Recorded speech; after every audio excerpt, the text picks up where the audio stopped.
everybody, Jason here of GhostbustersNews.com, and as always, Ghostbusters News right here on YouTube. And I'm back here again, and we're talking Ghostbusters Afterlife. I just watched the film not too long ago. I've already posted actually a 100% spoiler-free video review here on the Ghostbusters News channel. If you don't want any spoilers, don't watch this video. It's going to be packed full of spoilers. If you just want to get my overall opinion without me telling you all the little secrets and everything of the film, be sure to check out the spoiler-free video right up here on the Ghostbusters News YouTube channel. That being said, let's finally get into this. I've wanted to talk about this for, I guess, a couple hours ever since I saw the film. It hasn't been that long, but I am so excited to converse with you guys here. And please, when it comes to comments, spoiler comments, try and keep them isolated to just this video. Think about some of the international fans that have to wait months from now before they get to see it. So once again, if you're going to spoil stuff, if you're going to talk spoilers, try and keep it in this video's comment section. Okay, so this movie is pure and utter fan service. Whether or not that is seeing a Nestle Crunch Bar wrapper or some Twinkies or Louis Tully's colander helmet, there is so much here for Ghostbusters fans. And I was a bit worried because before I watched the film, I read some online reviews of Ghostbusters Afterlife, and a lot of these reviewers, these higher echelon, movie reviewers, they talked about how it was too much fan service, and it really took them out of the film. But to me, as a Ghostbusters fan, I don't know what else I would want, especially considering it's been 30 years since the last film. I think you kind of need these callbacks, considering there's been so much time between the first Ghostbusters movie and Ghostbusters Afterlife. I recall a few of the reviews actually talking about how the camera stayed a little too long on a ghost trap or a proton pack. But to me, that's the stuff you want to see in a Ghostbusters movie. Now, that's not to say I didn't have issues with the movie, a few problems here and there, and we're going to touch on that a little later in this video, so stay tuned.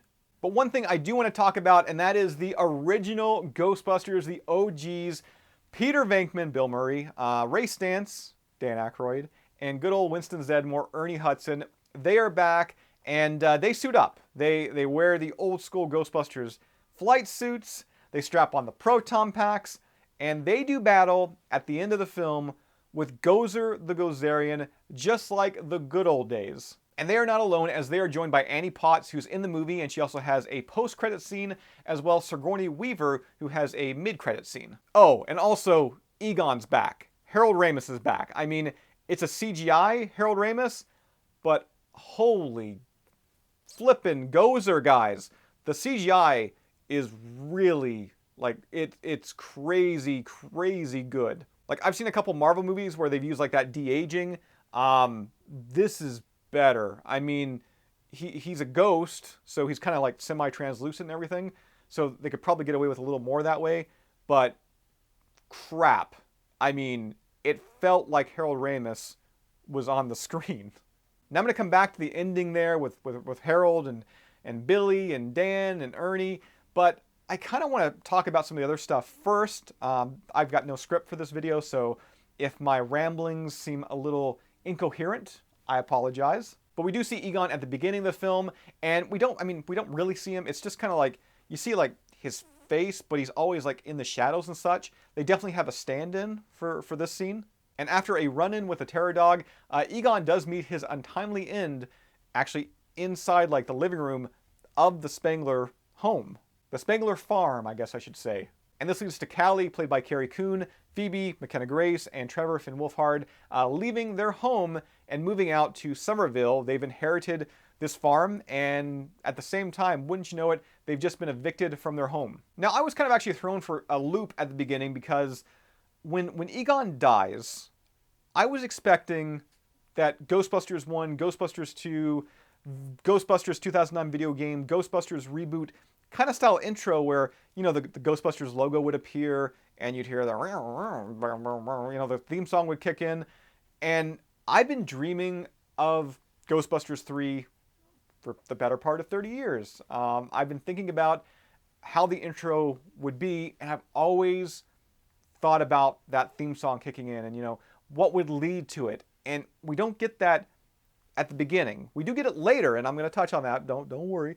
So I'm happy that that's included.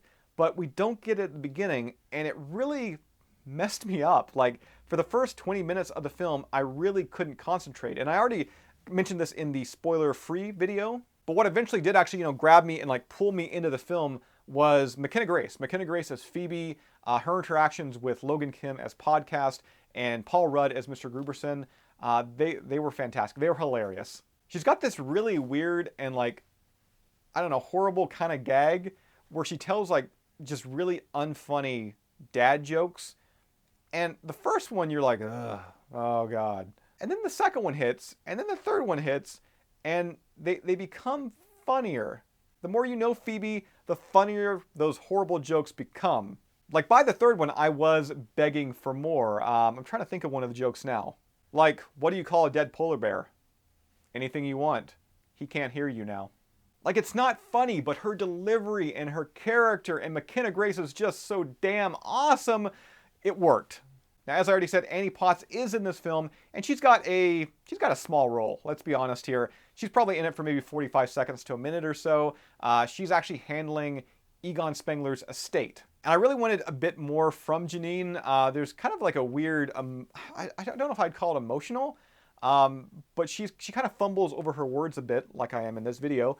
But she fumbles over her words a little bit when it comes to kind of describing her relationship with Egon, eventually just settling on friends. And speaking of relationships, one that really worked for me was the relationship between Carrie Coon's character, Callie, and Paul Rudd's character, Mr. Gruberson. I mean, Callie definitely has that kind of Dana Barrett vibe, that Sigourney Weaver vibe in the first film. But at the same time, Paul Rudd's character, he's kind of like a mix. Maybe like a little Bill Murray and Rick Moranis. Like, he's not a nerd, even though he loves like science, but he's got kind of that smoothness of Peter Venkman, of a Bill Murray. So yeah, I don't know. It feels kind of like a weird combination, but it does work, and they've got great chemistry together. Now, one relationship that I didn't really have any interest in, though, was the one between Finn Wolfhard, Trevor, and Celeste O'Connor, Lucky. This just did not click with me whatsoever. And I think because quite a bit of the story with these two characters, kind of revolved around one another, I didn't really care for them as much as I should. Maybe that'll change on the second, third, fourth, fifth, 10th viewing. I don't know. And as I talked about, like in the spoiler-free video, I do feel like there may be some extra scenes on the cutting room floor. I'll get to those. Now, Egon Spengler, like, he's at the beginning of the film. Once again, you really can't see his face. And then he's at the end of the film as a CGI Egon Spengler, and you can totally see his face. But throughout the movie, he's there. You can't see him, but he wants to, like, his family to know that he is at the Spengler farm. The old dirt farm, as they call it. Like, it begins with Egon knocking over a chessboard in Phoebe's room, and then for like the next day or two, Phoebe and Egon are playing chess. Like, she'll move a pawn, she'll leave, she'll come back. Now, another pawn has been moved, and then like she'll move her pawn, she'll leave, she'll come back. Another pawn's been moved, and eventually the pawns start moving in front of Phoebe, which then the PK meter goes off.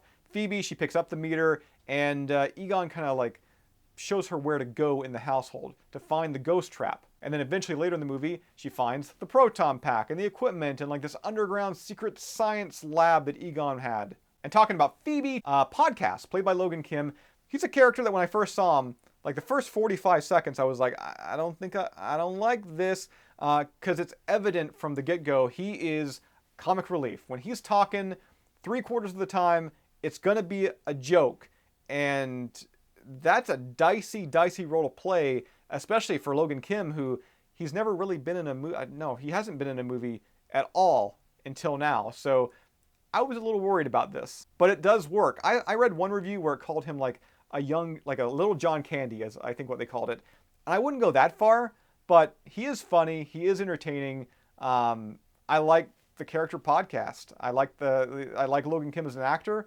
I think he's gonna have a really bright future. And I hope if there's another entry after Afterlife and it's connected, that we see I really hope that we see Phoebe and Podcast return, because they've got like serious chemistry on screen together. There was a lot of scenes in that movie that just had me laughing, had me howling in my seat.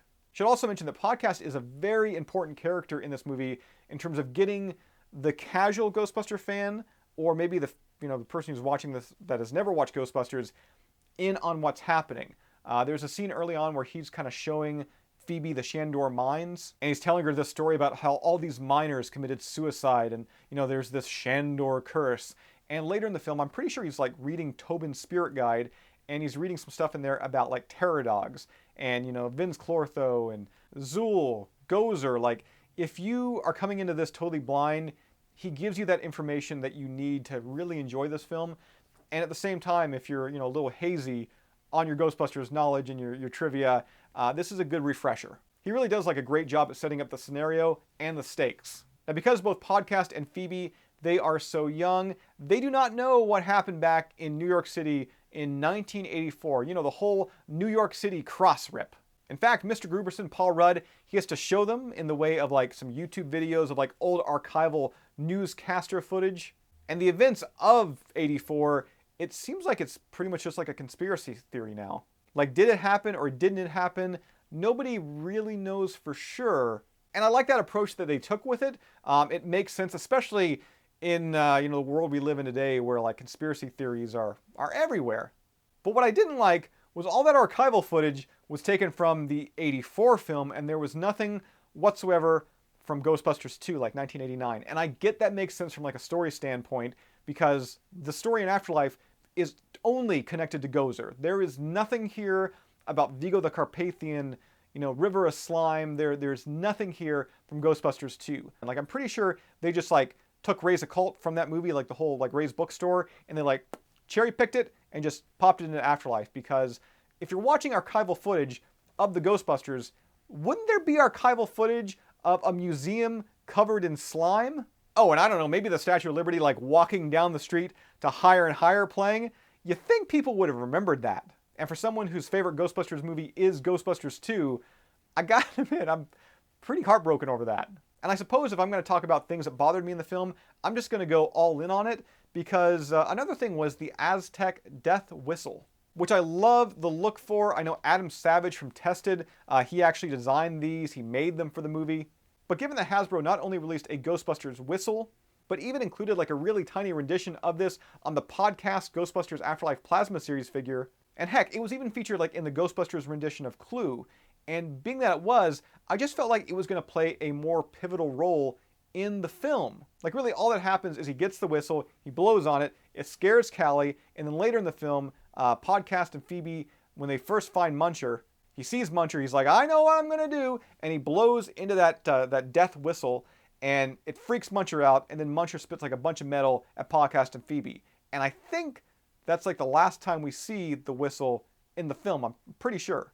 Like, I assumed it was just going to have like a bigger role, like maybe being a death whistle, it would also work as like a dog whistle, and maybe you could blow that and get the attention of like a terror dog, or maybe make it like sit or roll over or something. Just, I thought it was going to be like a bigger part of the actual plot, and it wasn't. I mean, you could have taken that thing out of the movie, and it really wouldn't have made a difference whatsoever. Now, there is also a scene where Phoebe, she straps on the proton pack for the first time. I mean, the clip is out there on the internet. It was one of the ones Ghostbusters, like their official channel, I'm pretty sure, released. And she's got the proton pack. Podcast, he's got the ecto goggles on his head. And just randomly, he's got the goggles. Like, I feel like there was a scene deleted where Phoebe shows him the goggles for the first time, and he totally geeks out over them.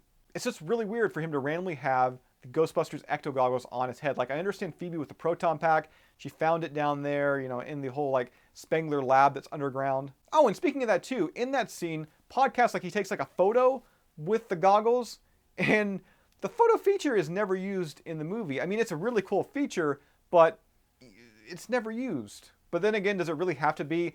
I guess it was only there to really show the progression of some of the equipment over the years, and some of the upgrades and modifications that Egon made to some of this stuff. But still, it would have been cool to see that whole photo feature work its way into the plot line, somehow. Now, as I said in the spoiler-free video, all the Ghostbusters films, they have that big first bust. And when it comes to like the main, canon, and I'm going to include Ghostbusters 2 in on this canon, you got Slimer at the Sedgwick, you have the Scoleri brothers at the courtroom, and then you now have Muncher in the streets of Somerville. And I've always really loved the Scoleri brothers. Like, to me, that's like my favorite bust out of any Ghostbusters movie. But Afterlife, I think Afterlife beats it. the whole scene of them driving around Somerville, like the entire scene, because there's quite a bit more that you do not see, including the chaos and destruction that it causes in the town. Yeah, you know what? Yeah, it is.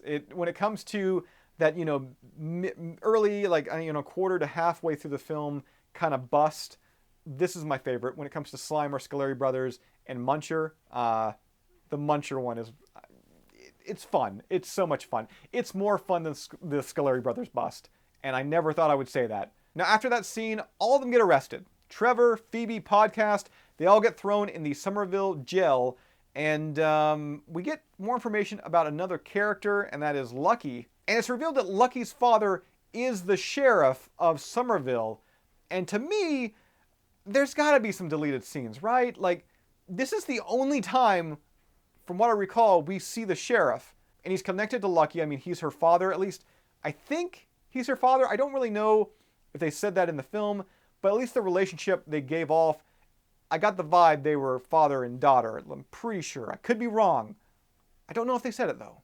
But I really feel like this relationship was a missed opportunity to really flesh out not only Lucky, like the character, Lucky and the sheriff, but really the relationship between Trevor and Lucky. I feel like the sheriff could have done something, could have said something. Maybe there would be like a dispute there, and it could really help me care more about the Trevor-Lucky relationship. Like, after they're arrested, they impound the Ecto-1, they lock up the proton pack, the RTV, all the equipment that they have. And then later in the movie, when Somerville is like under siege from like ghosts, the kids just go into the jail and they get it all back with a little help from Muncher, but they get all the equipment back. Where was the sheriff in all this? Like, I know the city is full of ghosts, but I feel like this would be a perfect time to have maybe an altercation between Lucky and the sheriff, or like Lucky, Trevor, and the sheriff, like something. Like, I just feel like we're missing something here with the Lucky character, and I kind of hope that maybe there are more scenes, or maybe there'll be an extended cut, because it's a shame too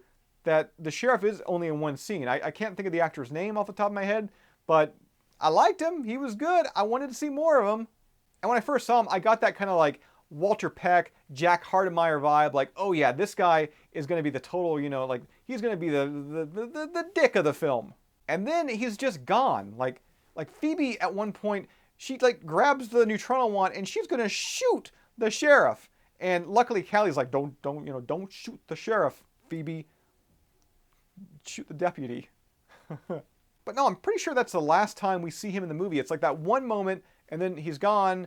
And I just felt like he was gonna have a bigger role as well. Now, speaking of that jail scene, Phoebe demands to make one phone call, and the sheriff asks, who you gonna call? And I groaned a little bit in the theater when I heard that. And who does Phoebe call? Well, she calls Ray's Occult Bookstore. Obviously, she gets Ray because he's the only one that works there. She mentions Egon Spengler's name, and Ray says Egon Spengler can rot in hell. And oh my God, it broke my heart. And this scene is Ray telling Phoebe everything that's happened, what has caused the Ghostbusters to split up, and really informing us, the audience, as to what's happened. He mentions that times have gotten tough, and apparently the Ghostbusters firehouse is now a Starbucks, which I really wanted to see. He says that Peter went into advertising and promotion, and Winston hit it big, like he is financially set by going into financing. And Ray, he's just stuck there at Ray's Occult. You can tell, in his voice, he seems quite bitter over everything, and really he blames Egon Spengler. Because apparently Egon just grabbed everything. Like, he took the Ecto, he grabbed a bunch of proton packs, ghost traps, PK meters, and he just up and left New York City because he was saying, the end of the world was going to come and it was going to happen in Somerville. And guess what? Nobody believed Egon in this, which caused a huge rift between Egon and the other three members of the group.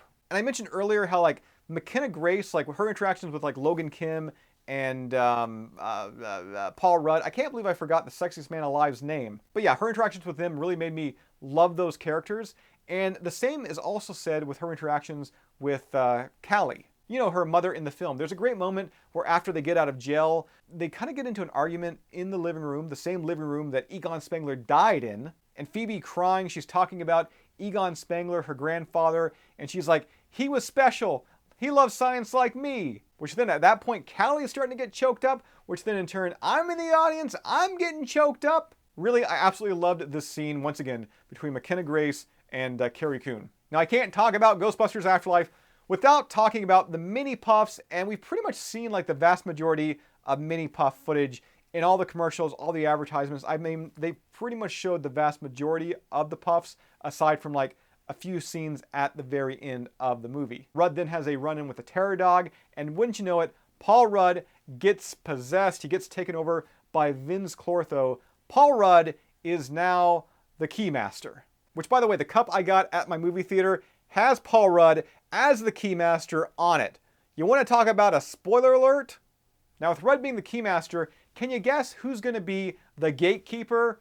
I mean, Callie, right? Like, it only makes sense for her to get possessed, which she does after finding the underground Egon Spengler lab and lair. Like, I don't think I've mentioned it all, but like for the entire movie, she's like crazy angry at her father, Egon, for just like up and leaving and not paying any attention to her whatsoever. And it just seems like he didn't care about her. But when she gets into the lab, she sees this wall and there's like tons of photos, tons of pictures of her throughout the years showing that Egon was keeping tabs on his daughter. He's not just some, horrible parent. I mean, he kind of was still, like he left, never called her. He could have called. But yeah, that scene where she's like looking at all the photos of herself on the wall tugged at my heartstrings. But yeah, in no time she gets possessed by Zuul, which leads to a little hanky-panky between the Keymaster and the Gatekeeper, or as podcast would say, it gets a little humpy. Oh, speaking of podcast, and actually Callie as well, Callie does the whole there is no Dana, only Zuul, only this time it's there is no mom, only Zuul. And she grabs Podcast by the face and she pulls him close and she's like, "Are you the Keymaster?" The classic line. And let me tell you something, Podcast. You got Carrie Coon grabbing you by the face, asking if you are the Keymaster. The answer is yes. With the two terror dogs hooking up, that of course brings upon the coming of Gozer, as well, Ivo Shandor, who's like in this like clear casket thing, and like he's well preserved. Like he looks like he just died like 2 days ago. Oh, I should also mention he's played by J.K. Simmons, who plays J. Jonah Jameson in the Spider-Man movies. But surprisingly, he doesn't last long. Like he wakes up and maybe like 10 seconds later, Gozer kills him. Like totally kills him. Like she grabs him by like the head and like rips him in two. And speaking of Gozer the Gozerian, holy crap, I loved Gozer in this. Just so well done. The visuals, like the updates, the upgrades on Gozer's costume, like the suit. I wish I had an image to show you in this spoiler video because it looks fantastic. I cannot wait till Hasbro releases an action figure of Gozer. I'm sure that's probably why we haven't seen like the next wave, because this would be a huge spoiler alert. But Gozer looks freaking amazing in Afterlife. Oh, another neat little tidbit here. Gozer was played by Olivia Wilde. Neat. So with Gozer's arrival, I gotta admit I was getting a little bummed because I knew this thing I've been waiting 30 years for, it's coming to an end. And man, what an ending. The new crop of Ghostbusters, the kid Ghostbusters as some people would like to call them, they lure Gozer to the Spengler farm because early in the movie they find out the farm has been pretty much made into a gigantic ghost trap. You see, Egon, he wasn't just, farming for corn all those years. He was, actually, the town thinks he was dirt farming. What he was actually doing was he was pretty much putting ghost traps underneath the ground. He was building, once again, a gigantic ghost trap, preparing for an event of this magnitude. And the culmination at the Spengler farm, there's quite a bit of stuff that actually goes on before the original Ghostbusters show up, which I'm going to talk about right here in a second. A little earlier on in the movie, Callie actually gets freed from Zuul. So actually Zuul then takes over Lucky's body. Also, the mini pups randomly make a return and they're causing like tons of chaos and anarchy for podcast life. They're actually in the back of the Ecto-1 and they're just like tearing apart things and damaging things. And Podcast eventually takes the PKE meter and he uses like that new PKE shocker mode. And he just starts shocking mini puffs everywhere, eventually just covering himself with marshmallow goo. And as all this chaos and anarchy is happening, it looks like Gozer's gonna win. Gozer gets the upper hand. It's about to fry Callie's face with, actually both Callie and Phoebe, with like those like electric purple current finger things that she does, when she's like, die, and she like tries to zap the Ghostbusters off the top of the high rise. She's kind of doing that. But right before those beams or current or whatever you want to call it can hit Callie and Phoebe's face, you hear a familiar voice. You hear the voice of Bill Murray returning to the role of Dr. Peter Venkman. And none of these guys, Bill Murray, Dan Aykroyd, Ernie Hudson, they do not phone this in. Like, they are their characters. Like, once again, I know I mentioned it before, I'm not too sure if it was in the spoiler-free video or this video, but like they like turn it up to 10 when it comes to their characters. So we do get the three of them there. They start to blast Gozer. They actually all cross the streams, which is really cool. And then eventually, Gozer grabs the streams and starts to uncross them. Gozer knocks all the Ghostbusters down, which then leads to Phoebe, you know, coming up from behind. She's shooting at Gozer there. And then there's like this really cool moment where Phoebe, she's shooting the proton stream. Gozer's kind of like shooting its like blast thing out of the fingers. And, you know, they're kind of battling for supremacy. Phoebe's beginning to lose, and then her hand begins to be a bit more steady. And that's because she's getting a little bit of help, a little bit of assistance. And that is from Egon Spengler. A CGI rendition of Harold Ramis is once again, it's in the movie, and it looks so good. And oh my God, the emotion, And this CGI rendition of Egon Spengler, it leads to what I think was one of the most funniest moments in the movie. There's this great shot of all four original Ghostbusters like busting side by side. It's so well done. But yeah, they're busting side by side, and Winston just like, he kind of like turns his head and like looks over at Egon, and just the face he gives, it's like concerned and like, you know, what the heck is happening? And it's hilarious. But at the same time, seeing the four Ghostbusters together, it was stupid emotional. For a fan like myself, who, you know, I've been a fan of Ghostbusters all my life. If you're this far in this video, there's a high chance you have been as well.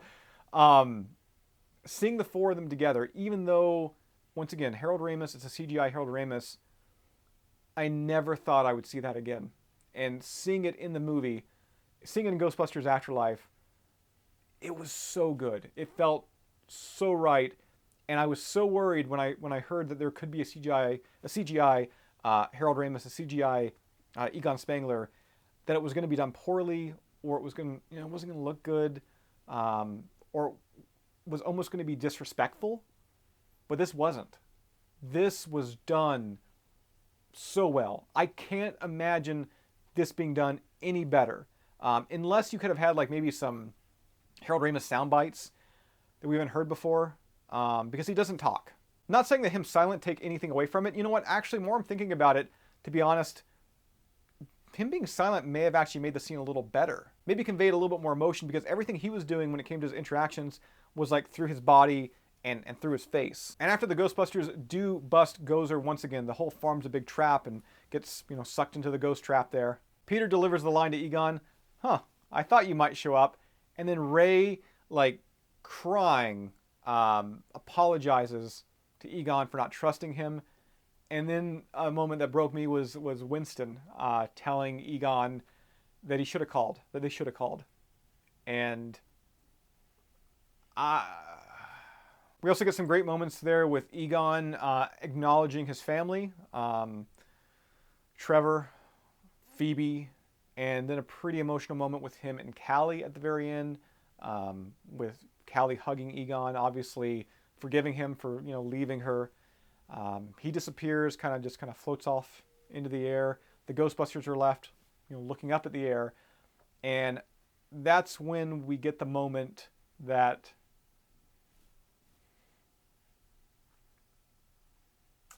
like I said earlier, all the Ghostbuster movies up to this point has that intro where there's that scare moment, like the library ghost, or Dana and Oscar and like the buggy in Ghostbusters 2. And, you know, the logo kind of forms from the sides of the screen and the theme song kicks in. And that's what I've been dreaming about when it comes to Ghostbusters 3 practically all my life. Like the vast majority of my life, I've been thinking about that moment. And I did not get it at the beginning, but I got it at the end here. Once again, Egon, he disappears. Callie, the Ghostbusters, the Spengler family, they all look up in the sky. Camera pans back down again, and then we're in New York City. It's an overhead shot of New York City. You see the bridge.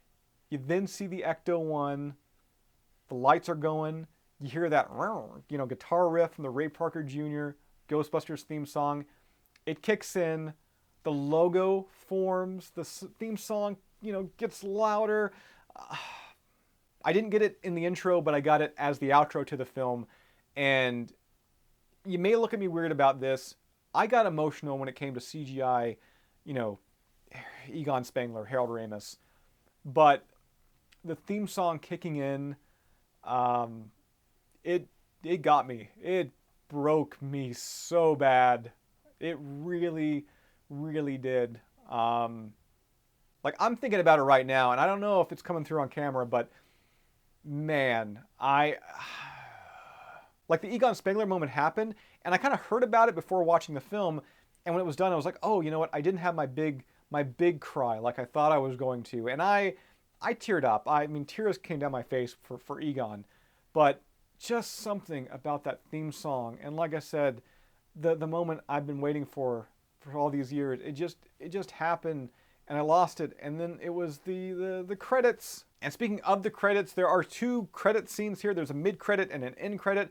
The mid-credit scene has Bill Murray, once again, he's back, Peter Venkman, talking to Sigourney Weaver, who is back as Dana Barrett, and they're playing that ESP game, the one Peter played at the beginning of the first movie. Only this time around, Peter is actually attached to the shocking machine, and Dana, well, she finds out that Peter, he's got all the cards tagged. He's getting them all correct, he's getting them all right, but she's still shocking him left and right. It's an adorable, just cute scene. It really, it makes you know that Dana and Peter, they wound up together. And stuff like that just makes me happy. I love that. I know they're not real people, but damn it, that made me so happy. And then the final scene, the post-credit scene, has Winston returning to Hook and Ladder 8, the Ghostbusters firehouse. In fact, it also has Janine Melnitz in this, and it's kind of Janine and Winston talking back and forth about Ghostbusters. Winston talks about all the money he's made and how he does it for his family, and also how he has financially supported Ray's Occult bookstore all these years, saying that eventually one day Ray's Occult will turn a profit. The Ecto-1 comes rolling into the firehouse, and then we get a shot of the basement, which of course contains, well, the containment unit, which there's a blinking red light on it, which means something's about to go down, something's about to get serious pretty quickly. That is Ghostbusters Afterlife. That is a movie we've been waiting all these years for, and I gotta say, overall, it did not disappoint whatsoever for me. Yes, there are some things and characters that I wish were a bit more fleshed out, but overall, if you're a Ghostbusters fan, if you're not a Ghostbusters fan, if you just like well-made movies, go watch Ghostbusters Afterlife.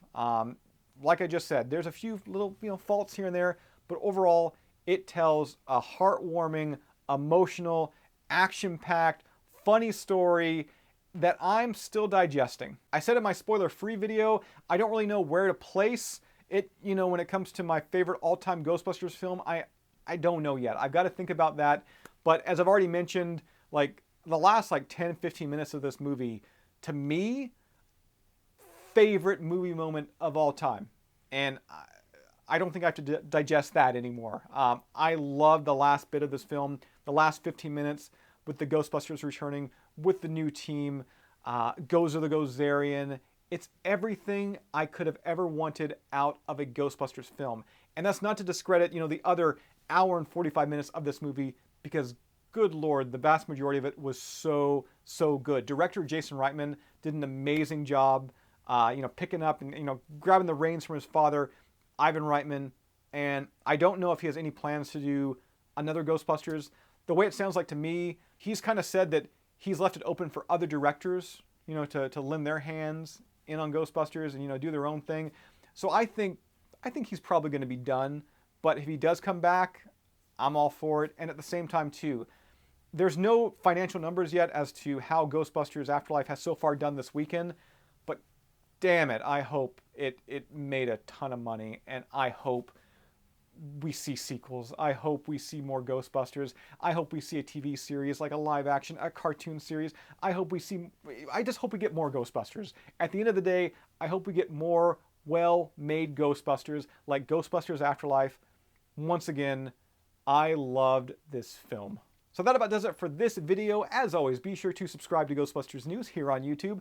Bust that bell notification icon to stay up to date with everything that's happening within the Ghostbusters world. If you'd like to join up with Ghostbusters News, check out our Patreon page. We have a link to that down below in this video's description, and I'll see everybody right back here next time.